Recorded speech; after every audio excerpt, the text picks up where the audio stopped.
Hola, buen día, cordial saludo. Soy Gilbert Santiago Cuides, estudiante de Administración de Empresas de la Universidad Minuto de Dios. A continuación, vengo a explicarles sobre los elementos esenciales de los contratos. Los contratos se dividen en cuatro elementos. El primero es el consentimiento, que es el perfeccionamiento de voluntad. El segundo es la capacidad, que es un atributo hacia la personalidad. El tercero es el objeto lícito, que es como el para qué el contrato, para qué se va a hacer, qué beneficios nos va a traer ese contrato por ejemplo, un proyecto o una obra que se vaya a hacer a la comunidad, qué beneficios va a traer un hospital, un proyecto se va a hacer en un hospital, qué ventas va a traer, ¿sí me entiende? Entonces es como para qué, ¿sí? Bueno, la causa lícita es otro elemento esencial del contrato. La causa lícita es cómo vamos a hacer el contrato, con qué dinero se va a hacer el contrato, cómo se va a pagar. Por ejemplo, si vamos a hacer una obra de una pavimentación de una carretera, eh, con qué presupuesto vamos a hacer ese contrato. Entonces, tenemos que hacer como, con esos elementos esenciales, es para hacer el estudio del contrato, es para que el contrato salga a la perfección con esos elementos. Entonces esos son los elementos esenciales del contrato. Bueno, también voy a explicar sobre cuáles son las medidas de mejoramiento para las partes contratantes en atención a las condiciones de cada una. Bueno, para esto deberemos implementar las medidas de seguridad necesarias y pertinentes para eliminar los riesgos de accidente en el sitio de prestación del servicio. Y en consecuencia será el único y exclusivo responsable en relación a tales eventos según sea el caso. El contratista. El contratista será responsable de la ejecución total del servicio y pues del objeto del presente contrato, de manera que resulte entero, resulte completo y resulte muy adecuado para su fin, para tener una buena obra, un buen proyecto. Entonces, el contratista es una persona que es muy importante para manejar el, el servicio, para manejar su personal, para, para ser responsable de la obra que se va a hacer, de la, del proyecto que se quiere culminar. Entonces, esa como medida, el contratista tiene que ser muy seguro en sus cosas, ser muy responsable.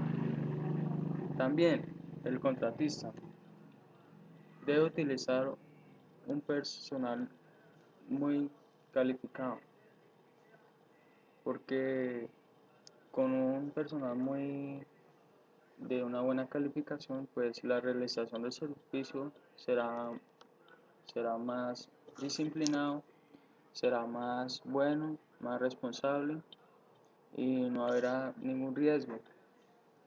Y pues con eso pues se cumple unas leyes de previsiones sociales y laborales. Entonces el contratista es una parte muy fundamental para mejorar las partes de un contratante en atención a las condiciones de cada uno. También voy a explicar cuáles son los mecanismos para contribuir al mejoramiento de la estabilidad laboral, mejor dicho, las modalidades de los contratos. Las modalidades de contratación son diversas y se clasifican según su forma o según su duración, el cual pues donde se va a prestar un servicio o donde se va a trabajar según su cargo. Bueno, por su forma tenemos el contrato verbal de trabajo. Como su nombre lo indica, es aquel contrato que hace referencia en un acuerdo verbal entre un empleador y un trabajador para su labor. para dar su trabajo, sea un acuerdo de las condiciones que se van a hacer para que pueda aplicar a esa vacante, para que pueda aplicar a ese trabajo, el cual se le va a decir los requisitos, se le va a decir cuánto se le va a pagar, sus prestaciones sociales, entre otros. Entonces, a eso se refiere el contrato verbal de trabajo. También está el contrato escrito de trabajo.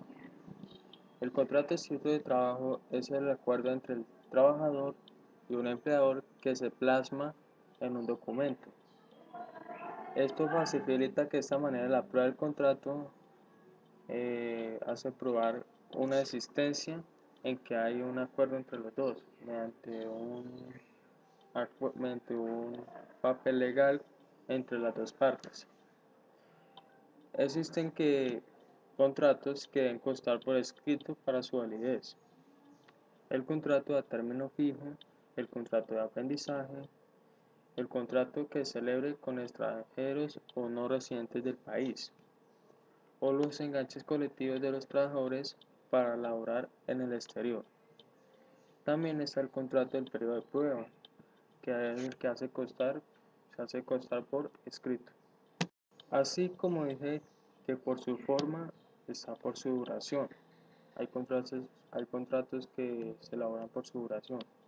Por ejemplo, está el contrato a término fijo, que es aquel en que las partes determinan exactamente la fecha en que se va a terminar el contrato. Mejor dicho, le hacen su contrato en enero y termina el otro año en enero. Es decir, le dan un año de contrato fijo. Ese se trata del contrato de término fijo. Los requisitos para este contrato está que conste por escrito, que su duración sea superior a 3 años, pero que se puede prorrogar dependiendo obviamente del desempeño del trabajador o del empleador. Para su terminación debe existir un preaviso por lo mínimo de antes de 30 días para así culminar su contrato. También les voy a explicar acerca de la prórroga. En la prórroga hay que decir que el contrato a término fijo es el único que se puede prorrogar más tiempo, que se puede renovar su contrato. Obviamente de acuerdo si el empleador o el trabajador ha hecho un buen desempeño para la empresa. Se pueden presentar dos hipótesis en la prórroga.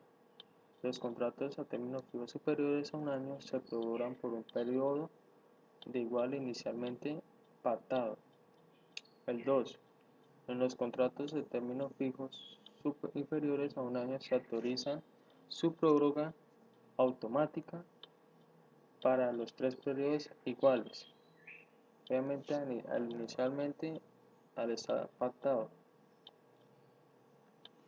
El contrato a término indefinido es el más común de los contratos laborales en la empresa y se caracteriza porque no tiene limitación de tiempo. Es un contrato muy seguro para los empleados y los trabajadores, aunque eso depende su culminación de sus capacidades, de lo que le está aportando a la empresa, si está aportando mala imagen o mal estado laboral, la empresa le va culminando su contrato.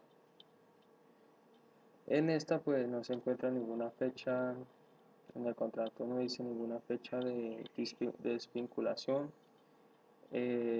solo la condición es que haga un buen estado laboral. También encontramos el contrato de obra. En este tipo de contrato está la duración del mismo, en que se encuentra por el tiempo necesario para la ejecución de completa una determinada hora a la hora. Mejor dicho, el contrato de obra no son contratos que regularmente se le hacen por un año o por 2 años Obviamente pues ese contrato se acaba cuando terminen esa obra, cuando se inicia la obra y se culmina. Ese es el contrato de obra. El contrato ocasional o transitorio. Este contrato consiste en la ejecución de labores ajenas a las actividades normales de una empresa, el cual cuya duración no puede ser de 30 días. Este tipo de contrato se da como en actividades extras que necesita la empresa y pues que eh, se obliga a la empresa a contratar pues por falta de terminar su, su, como su obra o por falta de terminar, por falta de más personal, pues hacen este tipo de contrato para la actividad que se está terminando en ese momento. Por ejemplo, una empresa que hace un cargue de mercancía y pues hay dos personales encargados de eso, pero que los dos personales no terminan en ese día la labor. Entonces la empresa para terminar y para cumplirle a sus clientes necesita contratar a otra persona, a otro personal para culminar y pues para que ser puntuales con su entrega de su mercancía. De eso se trata el contrato ocasional o transitorio.